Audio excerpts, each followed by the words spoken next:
ഞാൻ രജനി ഷാജി, കണ്ണൂർ ജില്ലയിലെ മണത്തണയിൽ നിന്നാണ് വരുന്നത്. ഒരുപാട് വർഷമായി, 15 വർഷമായി ശ്വാസം മുട്ടലിനുള്ള ഒരു അസുഖം ഉണ്ടായിരുന്നു എനിക്കത് ഏതൊക്കെ ആശുപത്രിയിൽ പോയിട്ടാണെങ്കിലും എനിക്കത് മാറുന്നില്ലായിരുന്നു. എനിക്ക് ഈ അൾത്താരെ കയറി നിന്ന് സാക്ഷ്യം പറയാൻ എനിക്ക് അവസരം തന്ന അമ്മ മാതാവിനും തിരുക്കുമാരനും ആദ്യമായി ഞാൻ നന്ദി പറയുന്നു.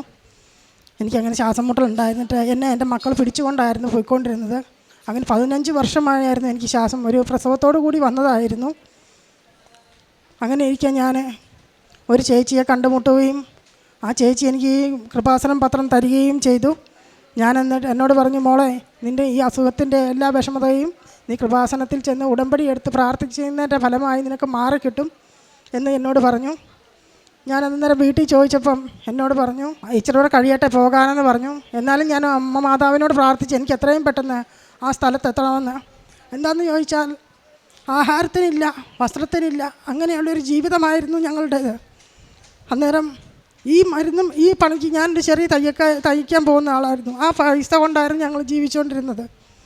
അങ്ങനെ ഇരിക്കുമ്പോഴാണ് ഈ പൈസ തികച്ചും മരുന്നിന് കൊടുക്കണമായിരുന്നു. ഞാൻ എന്നിട്ട് ഇവിടെ വന്നു, ഉടമ്പടി എടുത്തു. ഇവിടെ നിന്ന് കിട്ടിയ വെഞ്ചരിച്ച തൈലവും ഉപ്പും എല്ലാം ഉപയോഗിച്ചു. അത് കഴിഞ്ഞ് ഞാൻ അങ്ങനെ നടക്കുമ്പം എനിക്ക് എന്നാലും ഒരു ശ്വാസം മുട്ടൽ മാറുന്നില്ല. അന്നേരം എന്നോട് മാതാവ് പറയുന്നുണ്ട്, ആ കാശ് രൂപ എടുത്ത് കഴുത്തേലിടെന്ന് പറയുന്നുണ്ട്. ഞാൻ എന്നിട്ട് കൊച്ചിന് +2 പഠിക്കേണ്ടതുകൊണ്ട് അത് അവളുടെ കയ്യിലാവുള്ള പരീക്ഷയ്ക്ക് പോകാൻ ഇവിടെ നിന്നെല്ലാം പറയുന്നത് കേട്ടുകൊണ്ട് ഞാനത് ഉപയോഗിച്ചില്ല. ഒരു ദിവസം പിന്നെ മരുന്ന് മേടിച്ചിട്ട് അവിടെ ചെന്ന് നോക്കുമ്പം എൻ്റെ കൊച്ച് പരീക്ഷയും കഴിഞ്ഞ് കാശ് രൂപ അവിടെ കൊണ്ടുവച്ചേക്കുന്നു. അതെടുത്ത് ഞാൻ എൻ്റെ കഴുത്തേലിട്ടു. അതിൽ പിന്നെ ആ രോഗം എന്നെ വിട്ടുമാറി. അങ്ങനെ അന്ന് മരുന്ന് മേടിച്ചുകൊണ്ടിരുന്ന പൈസ കൊണ്ട് ഞാൻ എല്ലാവർക്കും ഭക്ഷണമൊക്കെ മേടിച്ച് കൊടുക്കും. അങ്ങനെ ഇരിക്കുന്നു. പിന്നെ എൻ്റെ മോള് +2 പഠിച്ചുകൊണ്ടിരിക്കുമ്പം ഭയങ്കര വിഷമമായിരുന്നു. കണ്ണിന് സുഖമില്ല, പനിയാണ്. ഞാൻ പണിക്ക് പോയാലും ഇവൾ പോകുകയില്ല. അങ്ങനെയൊക്കെ യാതൊരു ബുദ്ധിമുട്ട് കൊണ്ട് നടന്നൊരു കാലം. അന്നേരം ഞാൻ കൊച്ചിനോട് ചോദിച്ചു, എന്നാ മോനെ ഇതിങ്ങനെ ഇരിക്കുന്നത്, സ്കൂളിൽ പോകണ്ടേ? അന്ന് ഏറ്റവും നല്ലോണം പഠിക്കുന്നത് എൻ്റെ മോളായിരുന്നു. 2 പെൺപിള്ളേരാണ് എനിക്കുള്ളത്. അവർ 2 പേരും നല്ലവണ്ണം പഠിക്കും. അവർ പഠിച്ചിട്ട് വേണം ഞങ്ങളുടെ ജീവിതം മുന്നോട്ട് പോകാൻ. അങ്ങനെ എനിക്ക് ഭയങ്കര സങ്കടമായിരുന്നു. പിന്നെ ഞാനിവിടെ വന്ന് പിന്നെയും നമ്മുടെ കയ്യിലുണ്ടായിരുന്ന വെഞ്ചരിച്ച കാശ് രൂപം തൈലം എല്ലാം കൊടുത്ത് അവൾ സ്കൂളിൽ പോയിട്ടില്ലെങ്കിലും 95% മാർക്ക് മേടിച്ച് എൻ്റെ മോൾ ഇന്ന് പാസ്സായി ഇപ്പം ജർമ്മൻ ഭാഷ പഠിക്കുന്നു. പിന്നെ എൻ്റെ കുടുംബത്തെ പല സാഹചര്യങ്ങൾ കൊണ്ട് ഓരോരോ ബുദ്ധിമുട്ടുകളായിരുന്നു. പൈസ കുടുംബത്തിൽ കിട്ടുകയില്ല. അങ്ങനെയായിരുന്നു. ഞാനിവിടുന്ന് അമ്മയുടെ ഒരു ഫോട്ടോ ഞാനിവിടുന്ന് പോയി ഇപ്പം മേടിച്ചുകൊണ്ട് പോയി. ആ ഫോട്ടോ അവിടെ ഞാൻ എൻ്റെ ഒരു റൂമിൽ വെച്ചു. ആ റൂമിൽ വെച്ച് കഴിഞ്ഞപ്പം ഞാൻ അന്ന് മുതൽ എനിക്ക് കിട്ടുന്ന പൈസ ഞാൻ ആ മുന്നിൽ കൊണ്ടുവന്ന് വെക്കും. അമ്മ മാതാവേ, രോഗത്തിന് വേണ്ടി ഈ പൈസ ഒന്നും ചിലവാക്കിക്കരുത്, എനിക്കും എൻ്റെ കുഞ്ഞുങ്ങൾക്കും കഴിയാൻ വേറൊരു നിവൃത്തിയില്ല എന്നും പറഞ്ഞ്. പക്ഷേ 400 രൂപയാണ് എൻ്റെ കൂലി. ആഴ്ച കിട്ടുമ്പം പോകുന്ന ദിവസമുള്ളത് കിട്ടും. അത് കിട്ടുന്ന ഇരട്ടിയായിട്ട് എനിക്ക് അനുഗ്രഹം എൻ്റെ മാതാവ് എനിക്ക് തരുന്നുണ്ട്. അതുപോലെ എൻ്റെ വീട് ജപ്തിയായി പോയായിരുന്നു. ജപ്തിയാകാൻ 3 ദിവസം കൂടെ ബാങ്കുകാർ വിളിക്കുമ്പം ചേട്ടൻ പോകില്ല, അത് പൈസ അടയ്ക്കാതെ കിടന്നുണ്ട്. എന്നെ വിളിച്ചപ്പം ഞാൻ ചെന്നവൻ പറഞ്ഞു, നിങ്ങളുടെ 3-ാം ദിവസം നിങ്ങളുടെ വീട് ജപ്തിക്കുള്ള ഒട്ടിക്കുമെന്ന് പറഞ്ഞു. ഞാൻ അന്നേരം എന്താ ചെയ്യേണ്ടേ ദൈവമേ എന്നറിയില്ല. ഇതെല്ലാം കൂടിയാണ് ഞാൻ ഈ അൾത്താരെ വന്നത്. ഞാനിവിടെ വന്നിട്ട് ഈ ബാങ്കിൻ്റെ കാര്യമൊന്നും വെച്ചില്ല, സ്ഥലം പോകുന്ന കാര്യവും ഞാൻ വെച്ചില്ല. ഞാൻ വീട്ടിൽ ചെന്ന് കഴിഞ്ഞപ്പോൾ മുതൽ എന്നോട് ഒരാൾ പറയുന്നു, നീ ആ കടലാസ് എടുത്ത് നോക്കി, ബാങ്കിൽ നിന്ന് വന്ന് നോട്ടീസ് എടുത്ത് നോക്ക് എന്ന് പറഞ്ഞു. ഞാൻ എന്നിട്ട് പിന്നെ ഞാനത് എടുത്ത് നോക്കുമ്പോൾ ഉണ്ടല്ലോ 5 ലക്ഷം രൂപ എടുത്തത് 7 ലക്ഷമായിട്ട് കിടക്കുന്നു. അന്നേരമാണ് എനിക്ക് പെട്ടെന്നൊരു പേടിയായി. എന്നിട്ട് പിറ്റേ പ്രാവശ്യം ഞാൻ ഇവിടെ വന്നപ്പം ആ സ്ഥലം വിൽക്കാനുള്ളത് വേണ്ടി എഴുതി വെച്ചു. അച്ഛൻ വെഞ്ചരിച്ച കാശ് രൂപമൊക്കെ തന്നു. ഞാൻ അവിടെ കൊണ്ടുപോയിട്ടു. കൊച്ചിൻ്റെ ജർമ്മൻ ഭാഷ പഠിക്കാനുള്ള പരീക്ഷയുടെ പൈസയും ഈ ലോൺ അടയ്ക്കേണ്ട പൈസ ഒരു ദിവസമാണ് വരുന്നത്. അന്നേരം ഞാൻ എന്ത് ചെയ്തു? ഞാൻ പറയും, എന്നും പ്രാർത്ഥിക്കും, ഞാൻ നിനക്ക് മുന്നേ പോയി എന്നുള്ള വചനം പ്രാർത്ഥിച്ച് ഞാൻ മുന്നേ പൊക്കോ മാതാവേ എന്നും പറഞ്ഞാണ് ഞാൻ പോകുന്നത് എല്ലാ സ്ഥലങ്ങളിലും. അന്നേരം ഇങ്ങനെ ആ പൈസയ്ക്ക് യാതൊരു നിവൃത്തിയില്ല. ഞാൻ അന്നേരം മാതാവ് ഇവിടെ ഞാനിവിടെ വന്നപ്പോൾ ഒരു കത്ത് ഞാനിവിടെ എഴുതി വെച്ചേച്ച് പോയി. മാതാവ്, എനിക്ക് യാതൊരു നിവൃത്തിയില്ല, എൻ്റെ കൊച്ചിൻ്റെ ഫീസും കൊടുക്കണം, അത് 20,000, 30,000, 35,000 ഇതാണ് 7 ലക്ഷം കൂടാതെ പലിശ അടയ്ക്കേണ്ടത്. ഞാനിവിടെ വെച്ചിട്ട് പോയി ഒരു കത്ത് എഴുതി. മാതാവിന് എന്നെപ്പോലെ ഒരുപാട് മക്കളുണ്ടല്ലോ, അവരുടെ എല്ലാം സങ്കടങ്ങൾ കേട്ടേച്ച് എൻ്റേതൊന്നൊന്ന് വായിക്കണേ എന്ന് ഞാനിവിടെ നിന്ന് പറഞ്ഞിച്ച് ഞാൻ പോയി കഴിഞ്ഞ് പിറ്റേ മാസം ഞങ്ങളെ വിളിച്ചു കഴിഞ്ഞപ്പം ഞാൻ വേഗം ചെന്നു. ഇതിന് എന്താണെന്നറിയത്തില്ലല്ലോ. വേഗം ചെന്ന് കഴിഞ്ഞപ്പം എന്നോട് പറഞ്ഞു 7,500 രൂപ നിങ്ങൾ അടച്ചാൽ മതി എല്ലാ മാസം എന്ന്. എന്നിട്ട് അങ്ങനെ ആ പൈസയിൽ എനിക്ക് എൻ്റെ അമ്മ മാതാവും തിരുകുമാരനും കൂടെ ഇപ്പം ഇടപെട്ട് ആ പൈസ അങ്ങനെ ചെറുതാക്കി തന്നു.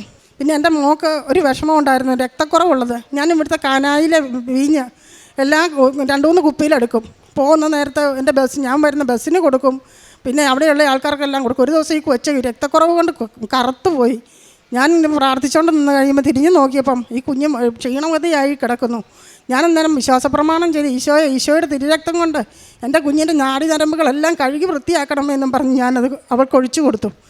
അതുകൊണ്ട് കൂടി അവളുടെ ആ അസുഖങ്ങളെല്ലാം മാറി. അങ്ങനെ ഇപ്പം ഞങ്ങൾ മരുന്നെന്ന് പറയുന്ന സാധനം മേടിക്കുന്നില്ല. മാതാവിനും തിരുകുമാരനും. പിന്നെ എൻ്റെ ചേട്ടൻ ഇവിടെ വരാൻ ഭയങ്കര ബുദ്ധിമുട്ടായിരുന്നു. ഒരു ദിവസം എപ്പോഴും ഞാൻ അച്ഛൻ്റെ ടോക്കുകളും പ്രാർത്ഥനകളും എല്ലാം കേൾക്കും. അന്നേരം ഒരു ദിവസം അച്ഛൻ പറയുന്നു, ഭർത്താവ് എൻ്റെ കെട്ടിയവൻ്റെ പേരിലാണ് വീടിൻ്റെ സ്ഥലം കിടക്കുന്നത്. എന്നാലും പറയും ഭർത്താവ് ഉടമ്പടി എടുക്കൂല, ഭാര്യമാരെ കൊണ്ട് എടുപ്പിക്കും എന്ന് പറഞ്ഞു. ഞാനത് കേൾക്കാനിടയായപ്പോൾ ഞാൻ അന്നും ചിന്തിച്ചു, നമുക്ക് ചേട്ടനെയും കൂടെ ഈ പ്രാർത്ഥനയിൽ ഉൾപ്പെടുത്തണം. അല്ലെങ്കിൽ എപ്പോഴും പറയും ഞാൻ തിണ്ണായിരുന്ന് പ്രാർത്ഥിച്ചോളാമെന്ന് പറയുന്ന ആളായിരുന്നു. ഞാനൊരു ദിവസം കയ്യെ പിടിച്ച് വലിച്ച് പരിക്കകത്ത് കൊണ്ടുവന്നു. അന്നേരം പറഞ്ഞു ഞാനിവിടെ ഇരുന്ന് പ്രാർത്ഥിച്ചോളാടി എന്നും പറഞ്ഞ് ഇറങ്ങിപ്പോയി. അന്നേരം ഞാൻ മാതാവിനെ വിളിച്ച് എനിക്ക് പെട്ടെന്ന് കരച്ചിൽ വന്നു. ആ കരച്ചിലിൻ്റെ ഒച്ച കേട്ട് വേഗം കയറി വന്നിട്ട് എന്നോട് പറഞ്ഞു, ഞാൻ 40 ദിവസം പ്രാർത്ഥിക്കും കേട്ടോടി എന്ന് പറഞ്ഞു. ആയിക്കോട്ടെ. എന്നിട്ട് ഞാൻ മാതാവിനോട്, മാതാവേ മരണം വരെ പ്രാർത്ഥിപ്പിക്കണം എന്ന് ഞാൻ മനസ്സിലിങ്ങനെ പറയുകയും ചെയ്തു. അങ്ങനെ ഇരിക്കുമ്പം ഞാൻ പിറ്റേ ദിവസം ഫോണിലെ പ്രാർത്ഥനകൾ എന്നും രാവിലെ ഭക്ഷണമൊക്കെ ഉണ്ടാക്കുമ്പോൾ ഞാൻ വെക്കുമ്പോൾ ഒരു ദിവസം ഇങ്ങനെ വന്ന് കാവിൽ നിൽക്കുക. ഞാൻ പറഞ്ഞു, മാതാവേ ആ ഫോണ് ഞാനും ലോണിന് മേടിച്ചത്, അത് നശിപ്പിച്ച് കളയല്ലേ, ഇങ്ങനെ പ്രാർത്ഥിച്ച് നിന്നപ്പോൾ ഉണ്ടല്ലോ അതവിടെ ഇരുന്ന് കുത്തിയിരുന്ന് എല്ലാം കേട്ടു.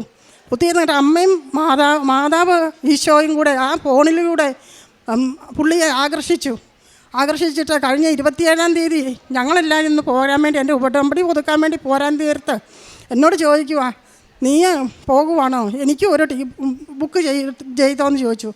അന്നേരം ഞാൻ പറഞ്ഞില്ല, നമ്മൾക്ക് 3 പേർക്ക് ചെയ്തോളൂ, ചേട്ടനല്ലേ വരുന്നില്ലെന്ന് പറഞ്ഞു. അന്നേരം പറയുക ഞാനും വരുന്നുണ്ടെന്ന്. ഞാൻ വേഗം വണ്ടിക്കാരെ വിളിച്ച് പറഞ്ഞു, എനിക്ക് എൻ്റെ ചേട്ടനും കൂടെ വരുന്നുണ്ട്, ഒരു സീറ്റും കൂടെ ബുക്ക് ചെയ്ത് തരണമെന്ന് പറഞ്ഞു. ഞാൻ പറഞ്ഞു ഇല്ല മോളെ പറ്റില്ലെന്ന് പറഞ്ഞു. ഞാൻ പറഞ്ഞു ഞാൻ നിന്നോളാം, ഞാൻ അവിടെ നിന്ന് പോയിക്കോളാം അമ്മയുടെ അടുത്ത്, എന്നാലും എൻ്റെ ചേട്ടനെ കൊണ്ടുപോകണം എന്ന് പറഞ്ഞു. അങ്ങനെ ഞാൻ പറഞ്ഞു, മാതാവേ അവിടെ ഞാൻ മുട്ടുകുത്തും, എപ്പോഴും എനിക്ക് നന്മ കിട്ടുമ്പം ആ മാതാവിൻ്റെ ഫോട്ടോയുടെ മുന്നിൽ വന്ന് ഞാൻ മുട്ടുകുത്തി പ്രാർത്ഥിക്കും, എന്നിട്ടേ ഞാനത് കൈകാര്യം ചെയ്യുള്ളൂ. അന്നേരം എന്നോട് പറഞ്ഞു, ഞാൻ പറഞ്ഞു മാതാവേ 5:30 ആകുമ്പം 7:30 വണ്ടിയെ കയറണം, 5:30 ആകുമ്പോൾ എനിക്ക് ഒരു സാളും കൂടെ ഉണ്ടെന്നുള്ള സീറ്റ് എനിക്ക് കിട്ടണം എന്ന് പറഞ്ഞപ്പം 11 മണിയായപ്പോൾ തന്നെ എന്നെ വിളിച്ച് പറഞ്ഞു, നിങ്ങളെല്ലാവരും പോര് കേട്ടോ എന്ന് പറഞ്ഞു. ഇവിടെ വന്നു ചേട്ടൻ, അവിടെ മുതൽ ഇവിടെ വന്ന് ഇവിടെ ആ ആൾക്കാരേക്ക് ഇവിടെ താഴെ നിന്ന് ഒരുപാട് നേരം പ്രാർത്ഥിച്ചു. അതിൽ പിന്നെ എന്നും നീ പ്രാർത്ഥിച്ചോടി എന്ന് ചോദിച്ചിട്ടേ കയറി വരുള്ളൂ. ഞങ്ങളും ചേട്ടൻ പണിക്ക് പോയിട്ട് വന്ന് പ്രാർത്ഥിക്കാനിരിക്കുന്നത് നോക്കിയിരിക്കും. ഇല്ലെങ്കിൽ ഞാനും പിള്ളേരും നേരത്തെ പ്രാർത്ഥിച്ചാലും ഞാൻ പറയും പ്രാർത്ഥിച്ചില്ലെന്നും പറഞ്ഞ് ഞാനും ചേട്ടൻ്റെ കൂടെ കൂടും. എന്നും പ്രാർത്ഥിക്കുന്ന ഒരാളായിട്ട് അമ്മയുടെ തിരുകുമാരൻ ഞാൻ ഇവിടെ വന്ന് പറഞ്ഞു, അമ്മയുടെ മകനിതേ വന്നേക്കുന്നു, ഞങ്ങൾ 4 പേരും കൂടെ വന്നു പറഞ്ഞു. അന്നേരം കുറച്ച് പ്രശ്നങ്ങളൊക്കെ ഉണ്ടായിരുന്നു, അതെല്ലാം മാറ്റി തന്ന എൻ്റെ അമ്മയ്ക്കും തിരുകുമാരനും കോടാനുകോടി നന്ദി പറയുന്നു. ഇനിയും നല്ല നല്ല കാര്യങ്ങൾ ഞങ്ങളുടെ കുടുംബത്തിൽ വന്നു ചേരാൻ അമ്മ മാതാവ് ഈശോയും ഇടയാകട്ടെ എന്ന് പറയുന്നു. പ്രേക്ഷിത പ്രവർത്തനം ചെയ്യും. എന്നാന്ന് ചോദിച്ചു കഴിഞ്ഞാൽ ഞാനിവിടുന്ന് എല്ലാ മാസവും ഇവിടെ എല്ലാം വണ്ടിക്ക് വരുമ്പോൾ മരുണ്ടിക്കാരെ കൊണ്ടുപോയി പത്രങ്ങളെല്ലാം കൊടുക്കും. വീടുകളിൽ കൊടുക്കും, പിന്നെ പണിസ്ഥലത്ത് കൊടുക്കും, ടൗണുകളിൽ കൊടുക്കും. അതുപോലെ പാവപ്പെട്ട മനുഷ്യർക്ക് ഡ്രസ്സ് മേടിച്ച് കൊടുക്കും എൻ്റെ കയ്യിലുള്ള പൈസ കൊണ്ട്. പിന്നെ ഭക്ഷണം മേടിച്ച് കൊടുക്കും. എനിക്ക് പിന്നെ ഞാൻ രാവിലെ പണിക്ക് പോകുന്നതുകൊണ്ട് ഭക്ഷണം വെക്കാൻ പറ്റില്ല.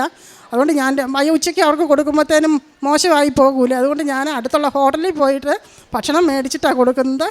അങ്ങനെയുള്ള എല്ലാ പ്രവർത്തനങ്ങളും ഞാൻ ചെയ്യും. ആദ്യമായി അമ്മയ്ക്കും തിരുകുമാരനും ഒരുപാട് നന്ദിയുണ്ട്. എൻ്റെ പേര് അക്ഷയ. എനിക്ക് വേണ്ടിയാണ് അമ്മ, ഞാൻ +2 പഠിച്ചുകൊണ്ടിരുന്ന സമയത്ത് എനിക്ക് പഠിക്കാൻ ഭയങ്കര ബുദ്ധിമുട്ടായിരുന്നു. 10ാം ക്ലാസ് മുതൽ തുടങ്ങിയ ഒരു പ്രശ്നമായിരുന്നു. പഠിക്കുന്ന ക്ലാസ്സിൽ എപ്പോൾ ഇരുന്നാലും ഞാൻ ഉറങ്ങിപ്പോവും. അത്രയും നാൾ ബ്രൈറ്റായിട്ട് പഠിച്ചുകൊണ്ടിരുന്ന എനിക്ക് പിന്നെ ക്ലാസ് കേൾക്കാൻ പറ്റാത്ത അവസ്ഥയായി. ക്ലാസ്സിൽ കയറിയിരിക്കുമ്പോൾ എൻ്റെ കാലേ കൂടി ഒരു ചൂടാണ് കയറി വരുന്നത്. ഈ ചൂടുകൊണ്ട് എനിക്ക് അടുത്തിരിക്കുന്ന ആൾക്കാരെ പോലും തട്ടത്തില്ല. അത്ര പൊള്ളി പോകുന്ന ചൂടിലാണ് ഞാൻ ഇരിക്കുന്നത്. ക്ലാസ്സിൽ ഒരു കാര്യം ശ്രദ്ധിക്കാൻ പറ്റുന്നില്ല, പരീക്ഷയ്ക്ക് മാർക്കില്ല. വല്ലാത്തൊരവസ്ഥ കൂടെ ഞാൻ കടന്നുപോയത്. +1 എങ്ങനെയൊക്കെയോ ഞാൻ ജയിച്ചു വന്നു. +2 ആയപ്പോഴത്തേക്കും എനിക്ക് എക്സാമിൻ്റെ സമയമൊക്കെ ആയപ്പോഴത്തേക്കും ഫ്രണ്ട്സ് എല്ലാം പഠിച്ചു പോയി. എനിക്കൊട്ടും പഠിച്ചിട്ട് കിട്ടുന്നില്ല.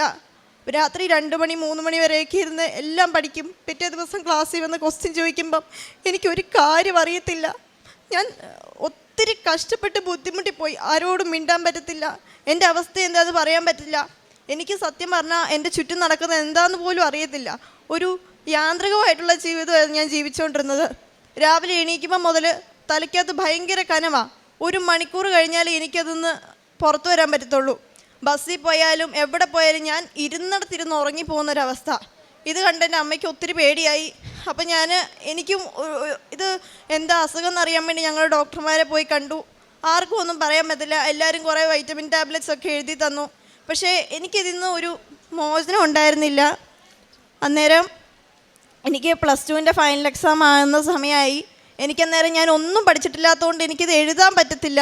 അപ്പം ഞാൻ അമ്മയോട് പറഞ്ഞു, അമ്മേ എനിക്ക് പരീക്ഷ എഴുതാൻ ബുദ്ധിമുട്ടാണ്, ഞാൻ പരീക്ഷ എഴുതുന്നില്ല എന്ന് ഞാൻ അമ്മയോട് പറഞ്ഞു. പക്ഷേ അമ്മ അന്നേരം ഇവിടുത്തെ കാശ് രൂപവും ഉടമ്പടി തൈലവും ഒക്കെ എനിക്ക് തന്നിട്ട് എന്നെ എക്സാമിന് പറഞ്ഞു വിട്ടു.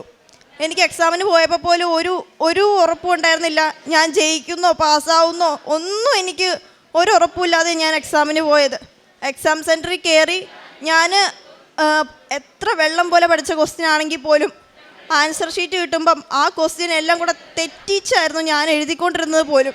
പിന്നീട് എനിക്ക് ഈ സംഭവം അമ്മ എപ്പോഴും എക്സാമിന് പോയിട്ട് വന്നു കഴിയുമ്പോൾ ചോദിക്കും, എങ്ങനെ ഉണ്ടായിരുന്നു പരീക്ഷ, എളുപ്പമായിരുന്നോ?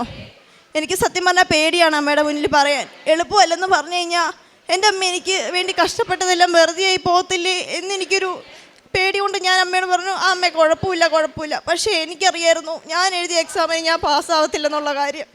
ഞാനത് എൻ്റെ അമ്മയോട് പറഞ്ഞില്ല.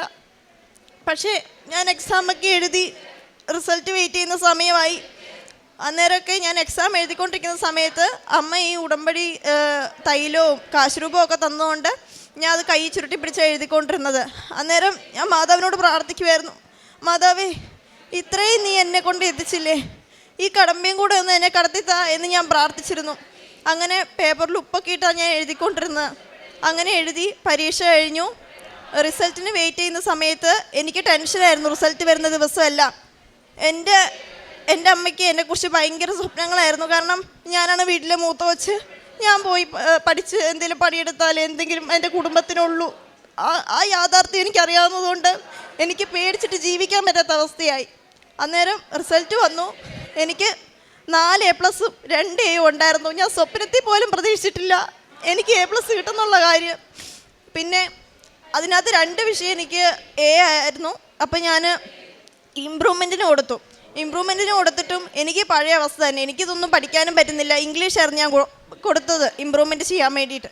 അന്നേരം ഞാനിത് കുത്തിയിരുന്ന് രാത്രിയെല്ലാം പഠിച്ചുകൊണ്ടിരിക്കുകയാണ്. പക്ഷേ എനിക്കൊരു വക അറിയത്തില്ല. എന്നിട്ട് ഞാൻ പറഞ്ഞു, ഈ ഇമ്പ്രൂവ്മെൻറ്റിന് കൊടുത്ത എക്സാം വേണമെങ്കിൽ എഴുതാം, വേണ്ടെങ്കിൽ എഴുതണ്ടെന്ന് അങ്ങനെ ഒരു ഇതുണ്ട്. അപ്പോൾ ഞാൻ വിചാരിച്ചു, ഇനി എന്നാൽ ഇത് എഴുതാതിരുന്നാലോ, ഇത്രയും പഠിക്കാതെ പോയിട്ട് ഇനി എന്ത് ധൈര്യത്തിലാണ് ഞാൻ എഴുതേണ്ടത്. പക്ഷെ ഞാൻ വിചാരിച്ചു, ഇത്രയൊക്കെ അമ്മ മാതാവ് കൊണ്ടെത്തിച്ചതല്ലേ, ഇതും നടത്തി തരും എന്നുള്ള ഒറ്റ വിശ്വാസത്തിൽ ഞാൻ സത്യം പറഞ്ഞ ആ ഹോളിൽ കയറിയപ്പം എനിക്ക് പേടിയായിരുന്നു അവിടെയുള്ള ആൾക്കാരെ കാണുമ്പം. ഇതിന് ഈ പേപ്പറിൽ ഞാൻ എന്ത് ഉത്തരം എഴുതി കൊടുക്കും, ഈ പേപ്പർ ഇങ്ങനെ തന്നെ ബ്ലാങ്കായിട്ട് കൊടുക്കേണ്ടി വരുമോ എന്നൊക്കെ ഞാൻ പേടിച്ചിട്ടാണ് പോയത്. ഞാൻ പരീക്ഷ എഴുതി. പക്ഷേ അത്ഭുതം എന്ന് പറയട്ടെ, ആ പരീക്ഷ എഴുതി കഴിഞ്ഞ് കഴിയുമ്പം എനിക്ക് ആ ജയിക്കാൻ ആ A+, കറക്റ്റ് A+നുള്ളൊരു മാർക്കേ എനിക്ക് ആ പേപ്പറിൽ ഉണ്ടായിരുന്നുള്ളൂ. എനിക്കതൊരു വലിയൊരു അനുഗ്രഹമായിരുന്നു. പിന്നെ ഞാനിവിടെ ഉടമ്പടി എടുത്ത ഒരാളാണ്. എനിക്ക് അതുവഴി കിട്ടിയൊരു അനുഗ്രഹം കൂടെ എനിക്ക് പറയണമെന്ന് എനിക്കിപ്പം മനസ്സിൽ തോന്നുന്നുകൊണ്ട് ഞാൻ പറയുകയാണ്. ഞാൻ ആഗസ്റ്റ് 8 ഞാൻ 2024 ഉടമ്പടി എടുത്താണ്. അന്നേരം വെച്ച് എൻ്റെ ഒരു ഫസ്റ്റ് നിയോഗം എന്ന് വെച്ചാൽ എനിക്കൊരു പൈൽസിൻ്റെ ബുദ്ധിമുട്ടുണ്ടായിരുന്നു. എനിക്കന്നേരം എൻ്റെ മനസ്സിലിങ്ങനെ ടെൻഷനും പ്രഷറൊക്കെ ആയതുകൊണ്ട് എനിക്ക് ആരോടും പറയാൻ പറ്റുന്നില്ല. വല്ലാത്തൊരവസ്ഥയിൽ കൂടെ ഞാൻ കടന്നു പോയിക്കൊണ്ടിരിക്കുക. ഡോക്ടർമാരെ കാണാനാണെങ്കിലും പൈസയില്ല. അന്നേരം ഞാൻ ഇതെന്ന് വെച്ചാൽ ഇവിടുത്തെ വെഞ്ചരിച്ച ഉപ്പും തൈലവും ഒക്കെ ഉപയോഗിക്കുകയും വിശ്വാസ പ്രമാണം ചൊല്ലുകയും ഒക്കെ ചെയ്തിട്ട് ഞാൻ എൻ്റെ അമ്മയ്ക്ക് ഈ അസുഖത്തെ സമർപ്പിച്ചു. ഞാൻ എന്നിട്ട് പ്രാർത്ഥിച്ചു. അത് സത്യം പറഞ്ഞാൽ ഒരു ഡോക്ടറിൻ്റെ മെഡിക്കേഷൻ ഞാൻ എടുത്തിട്ടില്ല. എൻ്റെ അസുഖം മാറി കിട്ടി. എനിക്ക് എൻ്റെ അമ്മ മാതാവിന് തിരുക്കുമാരന് എനിക്ക് ഒരുപാട് തീരാത്ത അത്രയും നന്ദിയുണ്ട്. ഇനിയും നല്ല സാക്ഷ്യങ്ങൾ വന്ന് ഈ അൾത്താരയിൽ കയറി എന്ന് പറയാൻ ഇടയാക്കണമേ എന്ന് പ്രാർത്ഥിച്ചുകൊണ്ട് നിർത്തുന്നു. പുറപ്പാട് 15:2 കർത്താവിൻ്റെ ശക്തിയും സംരക്ഷകനുമാകുന്നു. അവിടുന്ന് എനിക്ക് രക്ഷയായി ഭവിച്ചിരിക്കുന്നു. അവിടുന്നാണ് എൻ്റെ ദൈവം, ഞാൻ അവിടുത്തെ സ്തുതിക്കും. അവിടുന്നാണ് എൻ്റെ പിതാവിൻ്റെ ദൈവം, ഞാൻ അവിടുത്തെ കീർത്തിക്കും. രജനി ഷാജി എന്ന ഈ സഹോദരിയും മകളും പരിശുദ്ധ കൃപാസന മാതാവിൻ്റെ തിരുനടയിൽ ജീവിതത്തിൻ്റെ ഏറ്റവും നിർണായകമായ ചില സന്ദർഭത്തിലാണ് പരിശുദ്ധമ്മയുടെ ഉടമ്പടിയെടുത്ത് പ്രാർത്ഥിക്കുകയും ജീവിതം സമർപ്പിക്കുകയും ചെയ്യുന്നത്. 15 വർഷമായുള്ള ശ്വാസമുട്ടലിൻ്റെ അസുഖം സഹോദരിയുടെ മാറുന്നതിന് വേണ്ടിയായിരുന്നു ആദ്യത്തെ സാക്ഷ്യവും പ്രാർത്ഥനയും. ആ ഉടമ്പടി നിയോഗം എഴുതി സമർപ്പിച്ചതിന് ശേഷം മറ്റ് മരുന്നുകളൊന്നും ഉപയോഗിക്കാതെ ഉടമ്പടി തൈലവും അമ്മ മാതാവിൽ ആശ്രയിച്ചുള്ള പ്രാർത്ഥനയിലൂടെയും പൂർണ്ണ സൗഖ്യം ലഭിച്ചതിനെക്കുറിച്ച് അതിന് പ്രത്യേകമായിട്ട് സഹോദരി പറയുന്നുണ്ട്. പല ദിവസങ്ങളിൽ ഉടമ്പടി കാശുരൂപം കഴുത്തിൽ ധരിക്കുക എന്നൊരു സന്ദേശം കിട്ടിക്കൊണ്ടിരുന്നു. മകൾ പരീക്ഷയ്ക്കത് കൊണ്ടുപോയിരുന്നത് കൊണ്ട് അത് സാധിച്ചിരുന്നില്ല. ഉടമ്പടി കാശുരൂപം കഴുത്തിൽ ധരിച്ച അന്ന് മുതൽ ഇന്ന് വരെ പിന്നീടൊരിക്കലും ആ ഒരു ശ്വാസമുട്ടലിൻ്റെ പ്രയാസമുണ്ടാവാതെ ആരോഗ്യത്തോടെ എല്ലാ കാര്യങ്ങളും ചെയ്യുവാനായിട്ട് സാധിക്കുന്നു. ആരോഗ്യം ലഭിച്ചു. അതിനെയാണ് സന്തോഷത്തോടെ അമ്മയുടെ സംരക്ഷണമായി സാക്ഷ്യപ്പെടുത്തുന്നത്. രണ്ടാമത് മകൾ സാക്ഷ്യപ്പെടുത്തിയത് വീടും പുരയിടവും അത് ജപ്തി നടപടിയിലേക്ക് എത്തിയിരുന്നു. 7 ലക്ഷം രൂപയോളം അത് അടച്ചില്ലെങ്കിൽ ഉടനെ ജപ്തിയാകും എന്ന പ്രതിസന്ധിയിലേക്ക് കാര്യങ്ങളെത്തി. ആ നിമിഷങ്ങളിൽ അമ്മ മാതാവിനെ സമർപ്പിച്ച് പ്രാർത്ഥിക്കുകയും അച്ഛനെ കണ്ട് പ്രാർത്ഥിക്കുകയും ഉടമ്പടി അച്ഛൻ നൽകിയൊരു കാശുരൂപം ആ പുരയിടത്തിൽ കുഴിച്ചിട്ടുകൊണ്ട് പ്രത്യേകമായി ഈ ജപ്തി നടപടിയിൽ നിന്ന് ഒഴിവായി സ്ഥലം വിറ്റുപോകുവാനുള്ള നിയോഗം നൽകണമേ എന്ന രീതിയിലാണ് പ്രാർത്ഥന കൊണ്ടുപോയിക്കൊണ്ടിരുന്നത്. എന്നാൽ നമ്മളേലും നല്ല രീതിയിൽ നമുക്ക് ഗുണകരമായത് എന്തെന്നോ അത് കണ്ടറിഞ്ഞ് നമുക്ക് തരുവാൻ തിരുമനസ്സാകുന്ന ദൈവിക ഇടപെടൽ ആ ജപ്തി നടപടി ഒഴിവാക്കിക്കൊണ്ട് തവണ അടക്കുന്നതിൻ്റെ തുക കുറച്ച് നൽകി 7500 രൂപ വീതം തവണ അടച്ചുകൊണ്ട് ആ പുരയിടം സംരക്ഷിക്കുവാനുള്ള വഴികൾ തുറന്നു കൊടുത്തു. അതിനെയാണ് രണ്ടാമത് സാക്ഷ്യപ്പെടുത്തുന്നത്. പിന്നീട് ചെറിയൊരു തൊഴിലാണ് സഹോദരിക്കുള്ളത്, തയ്യൽ. ആ തയ്യലിൽ അതിൻ്റെ പണം മുഴുവനും പലപ്പോഴും മരുന്നിനും മറ്റു കാര്യങ്ങൾക്കുമൊക്കെ ചിലവായി പോകുമായിരുന്നു. ഇപ്പോൾ ആ വരുമാനം സുരക്ഷിതമായി വീടിൻ്റെ എല്ലാ കാര്യങ്ങൾക്കും വേണ്ടി ഉപയോഗിക്കുവാൻ സാധിക്കുന്നു. ആ പണം സംരക്ഷിക്കപ്പെടുന്നു എന്നതിനെയാണ് സാക്ഷ്യപ്പെടുത്തിയത്. നാലാമത് മകളുടെ +2 പരീക്ഷയുമായി സംബന്ധിച്ച കാര്യമാണ്. അത് മകൾ ഏറെ ക്ലേശത്തോടു കൂടിയാണ് പഠന പ്രക്രിയയിൽ ഏർപ്പെട്ടതും മുന്നോട്ട് പോയതും. എന്നാൽ പരിശുദ്ധമ്മയുടെ സവിശേഷമായ സംരക്ഷണയിലൂടെ നല്ല വിജയം നേടുവാൻ മകൾക്ക് സാധിച്ചതിനെ ഈ സാക്ഷ്യത്തിലൂടെ വെളിപ്പെടുത്തുകയാണ്. പരിശുദ്ധമ്മയിൽ ആശ്രയിച്ച് പ്രാർത്ഥിക്കുമ്പോൾ നമ്മുടെ തലമുടി നാരിയുടെ പോലും അത് അത്ര കണ്ട് പരിപാലിക്കുന്ന സ്നേഹനിധിയായ ദൈവം നമ്മുടെ കണ്ണീര് കാണുകയും ജീവിതത്തിൻ്റെ അലച്ചിലുകൾ അറിയുകയും നമ്മുടെ ക്ലേശങ്ങൾ മാറ്റിത്തന്നുകൊണ്ട് കൂടുതൽ ദൈവനാമത്തെ മഹത്വപ്പെടുത്തി ജീവിക്കുവാനായി നമ്മളെ സഹായിക്കുകയും ചെയ്യുന്നു. പരിശുദ്ധമ്മയുടെ ഉടമ്പടിയെടുത്ത് ഈ കുടുംബം, ഈ അക്രൈസ്തവ കുടുംബം ജീവിച്ച് മുന്നേറുമ്പോൾ കൂടുതൽ വിശ്വാസത്തിലേക്ക്, അടയാളങ്ങളിലൂടെ കൂടുതൽ ദൈവമാതാവിൽ ശരണപ്പെടുവാനുള്ള അവസരങ്ങൾ നൽകി ഇവരെ പരിപാലിക്കുന്നതിൻ്റെ സാക്ഷ്യമാണ് ഓരോന്നും ഈ അൾത്താരയിൽ പങ്കുവയ്ക്കുന്നത്. നമ്മുടെ ജീവിതത്തെയും പരിശുദ്ധമ്മയുടെ കരങ്ങളിൽ കൂടുതൽ പ്രത്യാശയോടെ സമർപ്പിക്കാം. അമ്മ മാതാവിൻ്റെ സംരക്ഷണം നമ്മുടെ ജീവിതങ്ങൾക്ക് അനുഗ്രഹവും സഹായവുമാകുവാൻ വേണ്ടി പ്രാർത്ഥിക്കാം. നമ്മുടെ നിയോഗങ്ങൾ ഉടനടി പരിഹരിച്ച് നൽകണമേ എന്ന്, നമുക്ക് സാധ്യമാക്കി നൽകണമേ എന്ന് ആഗ്രഹിച്ചുകൊണ്ട് ഈ കുടുംബത്തിന് ലഭിച്ച ഈ നന്മകളെ ഓർത്ത് നമുക്ക് നന്ദി പറയാം. മറ്റൊരു കാര്യം, ജീവിത പങ്കാളി ഇവിടെ അമ്മ മാതാവിൻ്റെ തിരുനടയിൽ എത്തിയതിനെക്കുറിച്ചും അതോടൊപ്പം തന്നെ അനുദിന പ്രാർത്ഥനയിൽ പങ്കുചേരുന്നതിനെക്കുറിച്ചും സഹോദരി സാക്ഷ്യപ്പെടുത്തി. കുടുംബം ഒരുമിച്ച് ദൈവനാമത്തെ മഹത്വപ്പെടുത്തി ഉടമ്പടി ജീവിതത്തിൽ നിലനിൽക്കുന്നു എന്നതാണ് ഈ സാക്ഷ്യത്തിൻ്റെ പ്രത്യേകത. എല്ലാ നന്മകൾക്കും നന്ദി പറഞ്ഞ് കരങ്ങളടിച്ച് നമുക്ക് ദൈവനാമത്തെ മഹത്വപ്പെടുത്താം. അത്യപൂർവ ദൈവാനുഭവങ്ങൾ ഇനി നിങ്ങൾക്കും സ്വന്തം. ഈ യൂട്യൂബ് ചാനൽ ഇതുവരെ സബ്സ്ക്രൈബ് ചെയ്തിട്ടില്ലെങ്കിൽ ഇപ്പോൾ തന്നെ സബ്സ്ക്രൈബ് ചെയ്യുക. ഈ വീഡിയോ ഇപ്പോൾ തന്നെ നിങ്ങളുടെ സുഹൃത്തുക്കൾക്ക് ഷെയർ ചെയ്തുകൊണ്ട് കർത്താവിൻ്റെ പ്രേക്ഷിതരാകുക.